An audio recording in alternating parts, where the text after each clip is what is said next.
Controlling foam in process and in application can be an important challenge for formulation chemists.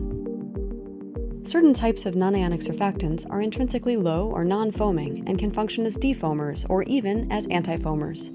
Such surfactants can offer multifunctional benefits such as cleaning and wetting, while also helping to control foam. Non-ionic surfactants such as Stepan's MAKON ethylene oxide propylene oxide black copolymers can exhibit low foam behavior, particularly when the temperature is above the surfactant's cloud point and the surfactant is of low hydrophilic-lipophilic balance.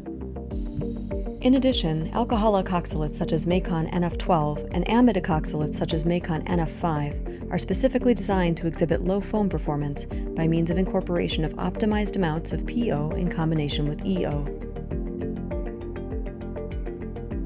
Foaming behavior is often dependent on conditions that are specific to formulation and application. For applications such as clean in place and machine dishwash, a relevant evaluation of foaming behavior will include high shear conditions, elevated temperatures, and the presence of alkalinity and protein-rich food soil such as egg white. For your convenience, surfactant properties such as Ross-Miles foaming, HLB, and cloud point can be found in the Stepan Alkoxylate Product Guide, located within the Stepan website as well as in product bulletins. Foam control is another example of a potential challenge faced by formulators. Turn to Stepan as your partner in solving formulation challenges.